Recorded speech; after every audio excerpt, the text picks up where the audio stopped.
Kalau boleh diceritakan dari kuliah Tidak begitu terus kemudian sebenarnya saya gitu ya, ya standar aja, normal ya. Apa yang harus diikuti sementara waktu itu tentu sebagai orang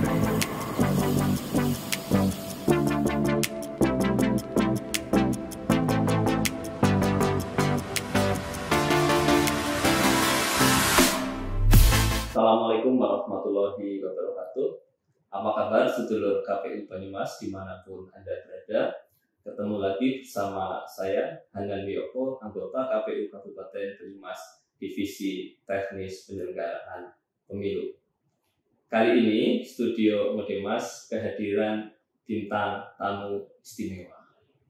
Kita perkenalkan, beliau adalah Dr. Ma'ruf Cahyono, Sarjana Hukum, Magister Hukum. Beliau saat ini menjabat Sekretaris Jenderal MPR, Majelis Permusyawaratan Rakyat Indonesia. Ini orang nomor 1 di MPR dalam jajaran TNS atau ASN. Alhamdulillah, kesempatan kali ini beliau hadir secara pribadi, berbincang, akan berdialog seputar pemikiran tentang memajukan Banyumas. Saya sapa terlebih dahulu. Apa kabar Pak Ma'ruf? baik, Mas Hanan, sehat. Tos dulu. Alhamdulillah. Alhamdulillah sehat ya Pak Ma'ruf. Terima kasih sudah hadir ke kantor KPU Kabupaten Banyumas. Barangkali ini kesempatan pertama untuk Pak Ma'ruf ya, hadir langsung ke sini. Semoga dalam kondisi sehat Pak Ma'ruf. Amin. Alhamdulillah sehat. Kami mengucapkan banyak terima kasih di sela-sela kesibukan Pak Ma'ruf melakukan kunjungan ke berbagai daerah termasuk ke Banyumas maupun kesibukan di Kesekjenan berkenan hadir. Ini menjadi kebahagiaan bagi kami. Nah, kalau boleh diceritakan dari kuliah terus mendapat pekerjaan sampai saat ini di MPR seperti apa? Barangkali bisa memotivasi kepada anak-anak muda di Banyumas untuk Banyumas ada tokoh nih, siapa tahu pengen termotivasi seperti Pak. Iya, Pak Nah, Sana terima kasih ya kesempatan yang diberikan ya sedulur KPU Banyumas yang saya cintai dan saya banggakan. Tentu tadi sudah disampaikan oleh Mas Hanan, saya itu asli Banyumas dan tepatnya lahir 54 tahun lalu. Jalan di Sumbang, Banyumas. Desanya apa Pak? Desa Sumbang, gerumbulnya Penariban. Nah, jadi di Sumbang itu ada lapangan gitu, dekat kecamatan ke kanan, dari daerah situ lah. Itu. Nah, kemudian bapak ibu saya adalah seorang guru SD, Mas Hanan. Kemudian tahun-tahun 70-an pindah ke Wangon karena asli bapak saya itu Wangon, Desa Karangtengah. Desa Karangtengah. Ya, Jambu, Kecamatan Wangon. Oleh karena itulah saya bersama bapak dan ibu keluarga sejak tahun itu tinggal di Desa Cikakak itu, Wangon gitu ya. Oleh karena itulah maka saya sekolah di SD Cikakak dan kemudian meneruskan di SMP Negeri 1 Wangon. Selepas SMP, sebagaimana umumnya, tentu anak-anak di Wangon ingin sekolah yang bagus, di kota, desa ya, saat itu kan di desa. Dia diterima di SMA 1. Tahun berapa Pak? Purwokerto, tahun 86 sana. Iya. 86. 86 lulus mungkin. Iya, 86 lulus. Iya, masuk berarti 83. Iya, 83, betul. Waktu itu masih mudah ya masuk SMA, mudah bagi yang terima ya. Tapi orang Wangon bisa di ya, karena waktu itu tidak mudah maksud saya, itu daftar sampai berapa tempat. Jadi ada di STM dulu. Pernah daftar STM. Daftar STM, satu lagi di SMEA untuk zaman waktu itu juga SMA 1. Waktu itu masih semuanya boleh diterima ya. Saya diterima tiga-tiganya. Tiga-tiganya.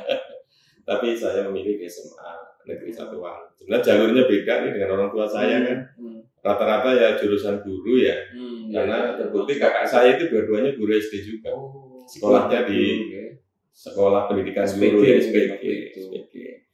Nah itu dari pendidikan dan meneruskan kuliah saya juga jalurnya agak beda ya dengan jalur pada umumnya keluarga guru. Nah, masuk kemudian di Fakultas Hukum. Cita-cita Pak Ma'ruf waktu itu apa masuk Fakultas Hukum? Ingin jadi dokter sebenarnya tadinya, gitu. Tapi kemudian ya dapatnya Fakultas Hukum. Tapi biasalah yang namanya kita sudah berupaya ikhtiar, tapi dapatnya di Fakultas Hukum saya berpikir ya memang itu jalannya di situ dan saya tekuni. Kemudian belajar hukum ya, tentu di masanya gitu ya rajin sekali tidak, nggak rajin juga enggak, kira-kira gitu, wajar-wajar. Akademik bagus waktu itu, Pak? Akademik alhamdulillah bagus. Oh gitu ya. Ya buktinya lulus Mas Ana. Bagus sekali juga menurut saya sih enggak. Ya apa-apa adanya. Tapi sudah aktif berorganisasi waktu itu? Waktu itu tidak begitu sebenarnya begitu, saya gitu ya. Ya standar aja, normal ya. Apa yang harus diikuti, sementara waktu itu tentu sebagai orang dari desa sekolah di Purwokerto juga tidak mudah, harus kos ya, berpindah-pindah dan lain-lain, itu cerita masa lalu. Nah dari situ kemudian saya tahun 93 berangkat ke Jakarta. Sudah lulus waktu itu Pak? Mas Hanan lulus 91. Lulus ya. Tapi ada cerita menarik nih Mas Hanan, mau saya ceritakan itu ya. Silakan. Jadi saya nggak disuruh orang tua sebenarnya. Waktu itu tahun 88 ada lowongan tuh di pemerintah daerah. Nah, ini menarik juga. Banyumas. Tes ya waktu itu banyak benar pendaftarannya. Pada waktu itu belum lulus ya Pak? 88 belum ya, sudah ada lowongan, tahun 88 masih kuliah. Menggunakan ijazah SMA dan kemudian ya pokoknya prosesnya panjang dan kemudian diterima. Itulah kemudian saya dapat pengalaman banyak ya bekerja di pemerintahan daerah meskipun menggunakan ijazah SMA. Nggak masalah, yang penting pengalaman. Ya. Dan tadi saya teruskan tahun 93 saya ke Jakarta. Dan 94 ya 95 ya tepatnya kemudian saya bekerja di sini Sekretariat Jenderal MPR RI. Itu dari awal di situ saya Mas Ana. Jadi sampai sekarang sudah 26 tahun. Cukup lama ya. Biasa pantesan harganya tadi sudah Satellite Cara Karya 10 tahun, 20 tahun. Nanti kalau 30 tahun dapat tuh 30 tahun. Ya tadi Kira Karya itu karena ada prestasi-prestasi yang dihargai oleh Presiden ya. Kemudian ada penghargaan. Tapi kalau boleh saya tanya, di MPR sejak Presiden Soeharto? Iya. Sudah berapa presiden, Pak? Pak Harto, Pak Habibie, Pak Gus Dur, Ibu Mega, Pak SBY. 6 dan sekarang sudah melintang artian sudah. Ya, saya bersyukur aja. Tidak hanya saya menjadi ASN, bersyukur ya alhamdulillah bisa melihat Jakarta dan merasakan Jakarta. Lalu Pak berkarir di sekretariat MPR dari awal, berarti dari bawah meniti karir sampai posisi ini menjadi kebanggaan kami juga masyarakat Banyumas melihat ada orang asal Banyumas, asal Wangon bisa menjadi orang nomor satu di Sekretariat Jenderal. Jadi tadi kalau secara pengalaman barangkali banyak hal yang Pak Ma'ruf lihat dari dekat dari epicentrum politik nih di gedung Pura itu. Apa menariknya barangkali Pak? Apa yang menjadi suka duka ketika berkarir di sana? Ya, Mas Hanan, sebenarnya kalau saya amati tentu dan merasakan juga, bukan hanya mengamati dan merasakan bahwa itu hal alamiah ya. Saat orang itu harus bekerja di lingkungan yang baru tentu harus beradaptasi. Ini menurut saya. Dan saya alhamdulillah diberi kemampuan untuk beradaptasi. Kalau nggak diberi kemampuan beradaptasi kan nggak tahan sampai 26 tahun. Ya kan? Padahal tentu kalau banyak orang melihat tentu Senayan adalah tempatnya. Epicentrumnya, pusatnya. Orang politik ya, dari tataran suprastruktur politik, ya tempat untuk membangun gitu ya kehidupan berbangsa dan bernegara melalui tugas dan wewenang yang ada. Para elit politik itu ya tempatnya di Senayan. Saya sebagai sekretaris jenderal tentu adalah memiliki tugas-tugas untuk mendukung tugas-tugas yang diberikan oleh konstitusi bagi para anggota MPR. Yang isinya ada anggota DPR, ada juga anggota DPP. Kalau dulu ada utusan golongan, utusan itu tentu saya harus mampu melakukan adaptasi, dan sekarang sebagai aparatur sipil negara, ya, chief eksekutif di lingkungan Senayan, supporting untuk lembaga, juga harus melakukan adaptasi ke lembaga. Jadi tentu ruang lingkup tugas-tugas saya itu dengan bekal tadi ilmu, hukum, pengalaman, semangat, tentu saja, dan tentu keinginan untuk mendharmabaktikan diri, memberdayakan diri untuk kepentingan bangsa dan negara. Insya Allah sebisa saya sudah saya wujudkan dalam bentuk kerja yang baik dan meraih prestasi. Ya, banyak hal tentu prestasi yang sudah diraih selama menjalankan tugas-tugas di bidang eksekutif untuk pelaksanaan tugas-tugas kenegaraan. Karena agenda negara harus sukses. Kalau itu nggak sukses, tentu jalannya negara dan pemerintahan tidak juga sesuai dengan harapan kita semua. Saya kira itu Mas Hanan. Jadi disitulah kami tentu menyesuaikan diri untuk bisa menjadi supporting yang baik, yang bisa memberikan support dalam bidang-bidang teknis, administrasi, dan substansial, tentu memadai lah. Sampai sekarang buktinya Majelis Kehormatan masih bagus ya, aman kinerjanya, dan ini karena kontribusi terhadap tatanan negara yang kita. Saya kira itu Mas Hanan. Kalau kita tahu kan misal MPR dalam 1 tahun minimal disidang 1 kali ya Pak ya? Ya, tentu dari periode ke periode sesuai dengan perkembangan demokrasi, perkembangan politik, dan tatanan negara yang berubah, apalagi ada perubahan undang-undang dasar, saya mengalami semua itu ya. Prosesnya. Jadi ada yang sidangnya dulu karena perubahan undang-undang dasar itu sering, ada sidang istimewa dan lain-lain. Ada pemilihan presiden juga dari MPR, ya saya mengalami waktu itu masih staf. Mas Hanan kalau dulu kecil lihat di TV tuh ada orang yang suka teriak-teriak, misalnya waktu voting pemilihan presiden, salah satunya saya. Jadi waktu pemilihan di dulu zamannya SBY ya dan lain-lain, masuk votingnya di Senayan pemilihannya. Sekarang kan sudah pemilihan langsung. Nah sampai sekarang tentu mengikuti, sekarang ada sidang tahunan karena sudah seperti dulu, dan juga rapat-rapat yang ada di dalam rangka melaksanakan tugas-tugas MPR itu sendiri. Karena ini sebagai organ tata negara kan harus tetap menjalankan wewenang dan tugasnya yang oleh konstitusi dimandatkan untuk itu. Gitu, Mas. Dulu kami penyemas dan Pak Ma'ruf tadi sudah sekilas tentang gambaran pekerjaan Pak Ma'ruf di saya. Barangkali kemudian kita bicara tentang Banyumas, Pak Ma'ruf. Tahun ini tepatnya di 22 Februari 2022, Kabupaten Banyumas berumur ke 451. Ini usia yang cukup tua untuk ukuran kabupaten, bahkan lebih tua dari umur negara kita ini. Menurut Pak Ma'ruf, barangkali Banyumas yang dulu dengan sekarang ada perkembangan atau ada sesuatu yang kelihatan bagus atau perlu diperbaiki, kira-kira apa gitu Pak? Ya jauh sekali lah Mas. Ada perbedaannya ya. Perubahannya tidak hanya berbeda yang baik. Maju Mas sekarang bagus sekali. Tentu dari banyak aspek ya, saya kira kemajuan itu, meskipun saya berada di Jakarta, lahir di sini, juga pernah langsung mendharmabaktikan diri untuk kepentingan jalannya pemerintahan di Banyumas.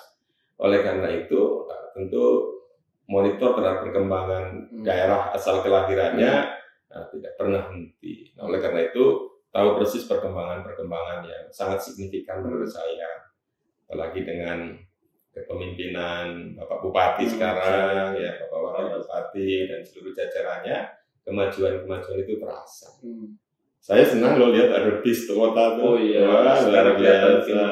Transportasi publik tertata. Konektivitasnya antar wilayah. Sampai gaji barang saat ini. Iya, fasilitasi kepada masyarakat. Itu yang kelihatan langsung saja. Yang lain-lain pasti banyak sekali dengan penataan kota yang bagus, ya. Sumber daya manusianya bagus, ya. Milenialnya bagus. Ya karena pasti saya interaksi melalui kegiatan-kegiatan yang saya lakukan di Banyumas ya, dari segmentasi yang cukup banyak, tentu saya bisa melihat betapa SDM Banyumas ini punya potensi besar menjadi bagian dari demografi yang lebih bisa menimbulkan efek produktif yang luar biasa untuk juga dikontribusikan untuk kepentingan kemajuan Banyumas. Iya. Bicara tentang SDM berarti punya potensi untuk ini menata SDM produktif ditata menjadi ke arah yang unggul dan siap membangun Banyumas. Betul. Jadi memang bicara SDM bukan sekedar kepentingan kompetensi individu ya, untuk kepentingan sumbangsihnya terhadap Banyumas, tapi saya kira kaitannya dengan tadi disampaikan ada data pemilih yang cukup banyak. Tentu akan ada klaster-klaster generasi muda yang menempati posisi yang porsinya besar. Itu diharapkan kalau kaitannya ya dengan Banyumas ke depan antara lainnya, di samping lain-lain yang cukup banyak yang diperlukan, itu adalah partisipasi publik ini perlu juga harus terus digali, perlu dihadirkan. Ya, karena peran serta masyarakat yang nanti ikut andil dalam pengambilan kebijakan di daerah di Banyumas khususnya itu menentukan juga untuk menghasilkan satu kebijakan yang dalam konsep demokrasi itu bisa dari rakyat oleh rakyat untuk rakyat. Itu barangkali sederhananya adanya masyarakat terlibat dalam proses susun bank barangkali ya Pak. Iya harus. Dari bawah usulan naik sampai ke karena kualitas kebijakan itu ditentukan oleh siapa yang memegang kedaulatan. Ya rakyat itu harus cerdas supaya kebijakannya juga cerdas. Kira-kira begitu.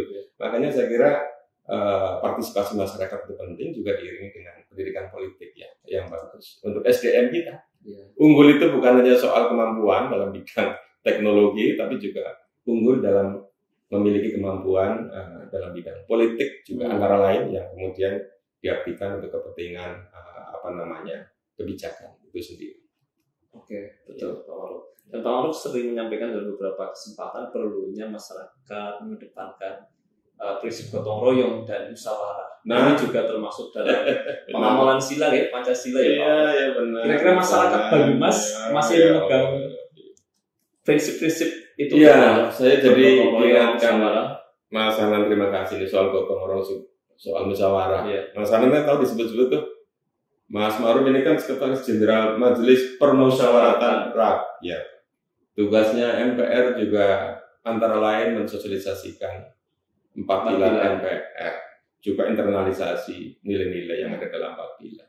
Jadi sebagai sekjen tentu punya tanggung jawab tidak hanya secara konstitusional, supporting aparatur, secara moral tanpa diminta pun juga harus mendukung tugas-tugas itu. Makanya sangat wajar kalau kemudian ada undangan-undangan ya dari Banyumas rasanya tidak bijak dan tidak bahagia kalau saya tidak hadir termasuk undangan jenengan ini.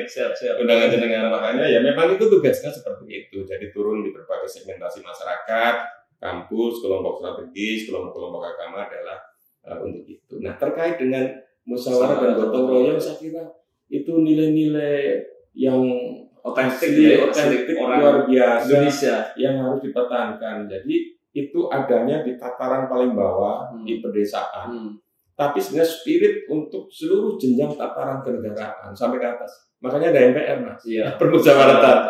Jadi itu dituangkan dalam sila Pancasila gitu. Iya, sila keempat. Nah, tapi ini yang harus terus disemai. Tidak boleh kemudian sampai terhenti. Never ending process to internalization. Jadi memang harus diinternalisasikan terus, jangan sampai putus Mas.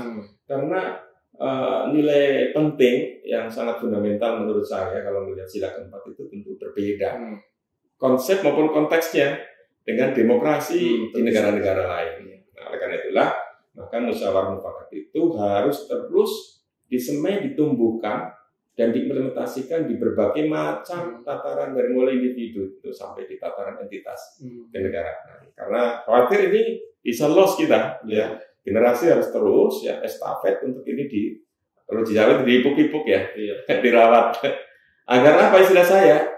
Membumi Mas Hanan. Membumi itu sampai redik sampai ke akar-akarnya ini menjadi sesuatu yang spirit yang sudah sangat kuat. Nah, dan membunyi. Nah, membunyi itu maksud saya adalah bahwa dari situ itu adalah terasa dalam kehidupan kita. Membunyi dan membunyi, musyawarah, gotong royong. Ya, malah kalau saya bandingkan dengan sekarang ya manajemen modern mengatakan kolaborasi, gotong royong lebih dahsyat. Gitu ya. Karena dalam gotong royong misalkan ada nilai-nilai religiusitas, humanitas, nasionalitas, ya, yang kemudian menciptakan satu kehidupan kondisi yang adil. Ini Pancasila gitu ya. Yang tentu berbeda dengan konsep kolaborasi yang hanya teamwork, ya, learning in the team untuk teamwork dan lain-lain gitu ya, kerjasama tim berbeda sekali. Ini manajemen modern collaboration kita udah punya. Makanya kalau kita menggebu-gebu bicara kolaborasi, sebenarnya kita sudah punya yang namanya gotong royong. Yang pemain peran dalam gotong royong itu adalah manusia yang satu adalah makhluk yang maha kuasa, yang kedua adalah makhluk sosial. Yang bertemu untuk kepentingan kemanusiaan. Dan di situ ada politik negara yang namanya nasionalisme. Jadi ramuannya ini hebat, ini politik patus. Menurut saya gitu ya. Sedulur kali bagi Mas, barusan kuliah singkat dari sekjen MPR tentang suka lupa kalau jadikan kuliah tentang mufakat dan gotong royong barangkali. Jadi ini juga perlu saya catat, membumi dan membunyikan ya bahwa ini sebetulnya ada nilai-nilai bagus loh yang menjadi internalisasi kita jati diri orang Indonesia ya, nilai-nilai gotong royong, nilai-nilai mufakat, dan ini harapannya terus tadi istilahnya disemai. Meskipun era kita berada di era demokrasi sebetulnya, di mana kebanyakan orang melakukan pengambilan keputusan melalui voting gitu ya Pak. Padahal dengan adanya tadi, kalau bahasa saya dengan musyawarah, kita sebetulnya ada ini pengakuan kesamaan derajat dengan orang lain, mau mendengarkan perbedaan pendapat dan mengakomodir menjadi satu keputusan, dan semua hasil musyawarah kan harus diterima termasuk yang minoritas maupun yang mayoritas juga menghormati. Iya, setuju. Jadi memang dalam musyawarah mufakat, mau itu bentuknya adalah dialog sampai menemukan titik temu antara berbagai kepentingan, tapi tentu dengan asas kebijaksanaan. Seseorang tentu bisa mengafirmasi ya pendapat orang lain karena dia punya kebijaksanaan sebagai makhluk yang maha kuasa maupun makhluk sosial.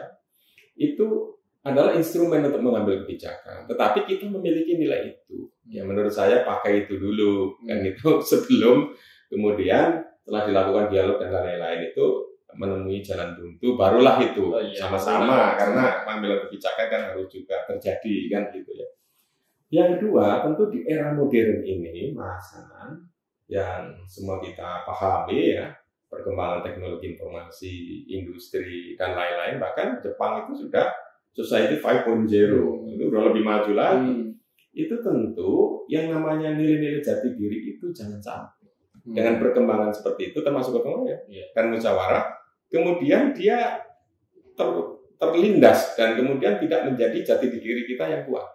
Oleh karena itulah, maka yang dimaksud tadi, Banyumas yang punya sumber daya manusia unggul, itu harus tetap memiliki karakter dan jati diri bangsa yang kuat. Nah, itu. Meskipun kita niscaya harus masuk dalam satu pusaran yang namanya globalisasi. Tapi tetap harus punya kuat karakter. Nah, dengan orang punya karakter, dia akan punya vision, punya visi. Dengan punya visi, kita tidak masuk dalam pusaran yang kemudian menjadi tidak tentu. Ya, kira-kira gitu. Saya jadi bisa menangkap pemikiran seorang Pak Ma'ruf Cahyono tadi mengaitkan antara musyawarah, lalu mengaitkan antara gotong royong dengan era kehidupan kita yang globalisasi seperti itu. Dan barangkali kalau saya memberikan contoh ini Pak, di era globalisasi, era pandemi COVID ini, kita pun bisa melihat bahwa masyarakat dan adanya orang yang kena isoman dan kita memperlakukan jogotongo, di situ ternyata juga pandemi itu memunculkan jiwa khas kita orang Indonesia. Gotong royong itu terbangun dan muncul. Mungkin ingat tidak ada orang yang sakit, tetangga kita ada yang menyampaikan makanan, ada yang ngirim. Itu juga termasuk contoh gotong royong ya Pak. Dan barangkali ada musyawarah di tingkat RT RW gitu. Jadi itu yang membuktikan bahwa ternyata nilai-nilai kita itu betul-betul manifest, terwujud dalam satu kehidupan nyata saat menghadapi tantangan. Sekarang tanpa disuruh Mas, kita membantu itu di WA group, mau volunteer membantu yang memerlukan dan lain, apalagi masa pandemi. Itulah yang menjadi parameter betapa nilai-nilai asli itu adalah satu nilai yang memang ada dalam dasar fondasi maksud saya. Nilai-nilai keindonesiaan, termasuk nilai-nilai di Banyumas lebih luas lagi karena kearifan lokalnya lebih banyak menurut saya. Karena itulah maka itu yang paling ampuh menghadapi semua tantangan yang cukup banyak ke depan. Tantangan itu bukan soal ada tantangan itu nggak diselesaikan atau mungkin nggak selesai-selesai, tapi memang dinamikanya yang terus ada, dan tantangan tetap ada. Tetapi kita harus tetap kuat yang menghadapi itu untuk bergerak menuju apa yang menjadi visi dan cita-cita kita. Termasuk Banyumas ya menurut saya. Betul. Dan kuncinya di orang juga kan. Betul. Sumber daya manusia. Iya, betul. Nah, Pak Ma'ruf ini nggak terasa sudah hampir 30 menit. Waduh, ya terasa ya, hampir 2 jam. Yang mau cerita saya soal daya saing, macam-macam. Ya, nggak apa-apa. Nanti mungkin dengan iya. Nah, Pak Ma'ruf ini, Pak Ma'ruf kan masih muda nih, 54 ya, 54 ya. Muda atau tua terserah Mas lah. Tampilannya oke, keren, gagah. Nah, setelah itu susah melihat. Terus pengalaman politiknya, punya keinginan barangkali kembali dan membangun Banyumas dengan kemampuan, dengan pemikiran. Kalau boleh dibilang ada hajat pemilu, ada hajat pemilihan kepala daerah. Dan melihat sepak terjang Pak Ma'ruf saat ini sering Banyumas, banyak berkegiatan. Iya. Ada punya niatan, ada punya rencana barangkali ingin membangun Banyumas dengan secara spesifik kemampuan, tenaga, waktu, dan pikiran. Kira-kira ini sebetulnya saya penasaran gitu kan. Ya, sana enggak apa-apa. Biar sedulur KPU itu tahu apa-apa. Kan sedulur semua kan gitu ya. Saudara-saudara kita semua. Dan tentu itu yang pertama ya, tentu ini saya mungkin memiliki karakteristik ya, darah yang mengalir dari orang tua sebagai pendidik dan lain-lain, itu menyebabkan saya punya performa seperti itu dan pengalaman panjang dan kaitannya dengan tugas yang ada di lembaga saya, bahwa harus menginternalisasikan nilai-nilai dan lain-lain yang menyebabkan tentu saya memiliki kegiatan-kegiatan yang cukup banyak, termasuk di Banyumas. Lalu lebih banyak lagi di tempat-tempat lain, banyak sekali kemana-mana, baik itu di lingkungan akademisi karena saya juga dosen, maupun juga di kelompok-kelompok strategis karena ada kaitan relasinya dengan kewajiban ya, tuntutan, tugas. Ditambah lagi tanggung jawab moral yang tadi masih dijelaskan. Saya kesana spiritnya gitu untuk bisa mendharmabaktikan diri, memberdayakan daya yang saya miliki untuk kepentingan banyak orang. Tentu yang kedua, pertanyaan tadi cukup menarik. Jadi kalau Mas itu kira-kira mau balik lagi, mau jadi apa gitu ya. Lalu sekarang saya udah jadi sekjen, Mas. Insya Allah kalau Tuhan mengizinkan tentu pensiun sebagai ASN saya masih ya relatif cukup lama. 6 tahun lagi, kira-kira masih lama gitu, masih lama. Tetapi tentu itu hal yang alamiah. Manusia punya obsesi, ada peluang dimanfaatkan gitu ya. Ada juga dorongan yang lebih penting adalah ketulusan untuk menyemai, memupuk, merawat untuk karakter saya yang memang jadi jiwanya memang adalah sebagai abdi ya, kira-kira gitu ya, abdi negara, abdi masyarakat, yang buktinya udah puluhan tahun Mas, ke situ-situ juga gitu ya. Ya dari sana abdi negara, ASN ini kan hanya 3, aparatur pemerintah, abdi negara, abdi masyarakat. 2/3-nya itu abdi Mas. Nah, ASN-nya adalah ada haknya ini, kira-kira gitu ya. Lainnya adalah voluntary ya untuk kepentingan pengabdian. Jadi semua itu tentu kembali kepada satu kondisi yang memang terpanggil untuk itu. Ya termasuk Banyumas, siapapun yang tidak ingin punya daya untuk mendharmabaktikan untuk tanah kelahiran. Ya mungkin termasuk saya, tetapi tentu bukan itu ya. Dimanapun cara kan banyak. Caranya banyak. Ya melalui saya mengajar di Unsud, melalui diskusi-diskusi di kampus, melalui juga sosialisasi di pesantren-pesantren ke anak-anak muda, kepala desa, ya mumpung masih sehat Mas Anan, ada kesempatan, ada waktu, dan saya bisa membaginya. Insya Allah itu energi positif saja. Ya, berjalan aja. Dan semakin banyak silaturahmi, ternyata energi makin banyak positifnya. Luar biasa. Karena niatnya bagus saja gitu ya. Soal lain-lain saya kira itu dalam hukum saya mengatakan kondisio sine qua non, kira-kira gitu ya. Satu keniscayaan. Karena apapun itu akan ada peluang kalau memang mandatnya, amanahnya yang lebih penting ada di sana, yang di atas, kira-kira begitu. Jadi saya menjalani ini dengan ikhlas, tulus, pengabdian dan yang penting energi saya lebih ini karena silaturahmi, senang gitu ya. Termasuk hari ini, saya nggak mungkin mengenal Mas Zanan kalau saya diundang dan duduk di ruangan KPU. Alhamdulillah Mas, mumpung masih diberi kesempatan, senang banget. Makanya kepada sedulur KPU dan seluruh masyarakat Banyumas yang saya merasa bahagia bisa paling tidak berada di tengah-tengah saudara-saudara kita yang ada di situ. Memberikan sumbangsih dengan apa yang bisa. Kita harus menjadi apa, tapi memberikan apa yang bisa diberikan untuk masyarakat. Mau jadi sekjen juga berproses saja kan gitu kan. Jadi sekjen ya, kalau orang seperti saya nggak pernah mimpi jadi sekjen, Mas Zanan orang pinggir kali jadi eselon 1 udah seneng. Orang pinggir sungai lah Mas, kalau jangan tahu kecil saya kayak apa, ya berproses semua itu karena energi baik aja. Banyak orang baik di Jakarta itu dan yang mau kuasa menentukan. Jadi nggak ada sesuatu beban apapun. Tanggung jawab orang. Luar biasa Pak Ma'ruf dan seluruh kami Banyumas tadi sudah menyimak perbincangan. Bisa dikatakan ini wawancara eksklusif. Kita mengulik dari seputar profil Pak Ma'ruf, lalu kita membincangkan tentang pemikiran ataupun dorongan dari dalam mau tentang internalisasi nilai-nilai royo, sawana yang diharapkan ini juga bisa masuk membumi dan membumi di masyarakat. Mas. Dan terakhir tadi pertanyaan saya sebetulnya dan sudah dijawab dengan sangat baik dan diplomatis bahwa untuk masyarakat Banyumas bisa diberikan dengan banyak cara pilihan gitu ya Pak. Tidak harus menjadi apa, tapi melakukan yang terbaik. Mumpung masih sehat, punya kesempatan. Terakhir barangkali Pak Ma'ruf, ketika masyarakat ingin mengetahui informasi atau kegiatan di Sekjenan MPR, itu cara mengakses informasinya seperti apa? Mungkin ada website atau barangkali ada majalah, e-paper dan sebagainya. Iya, jadi instrumen publikasi yang ada di tempat saya, yang itu bagian dari tugas saya juga, mempublikasikan melalui media cetak, elektronik, televisi, dan lain-lain. Sekarang ini saya sedang publikasi juga, itu ada di www.mpr.id. Jadi yang website kita punya, di dalamnya tentu banyak varian. Jadi publikasi-publikasi yang dimiliki oleh MPR dan Sekda Jenderal, birokrat juga harus dipublikasi. Untuk kepentingan kinerja ya, mandat negara kerja ke masyarakat supaya menimbulkan trust masyarakat ya, citra dan lain-lain bahwa sebagai penerima mandat sudah melaksanakan tugas sesuai dengan baik.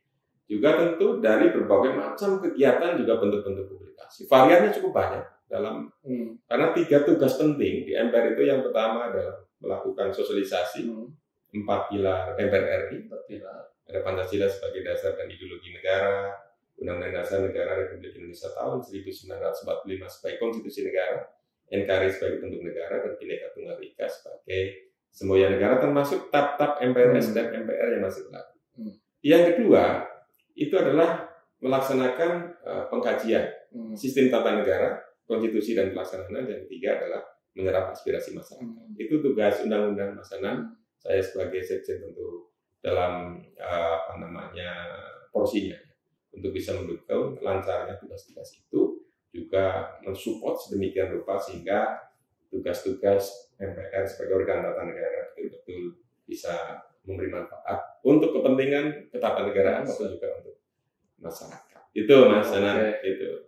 Iya, sedulur Banyumas sudah lengkap disampaikan tadi di akhir kita. Bila ingin mengetahui informasi lebih jauh tentang kegiatan-kegiatan MPR, bisa akses di www.mpr.go.id.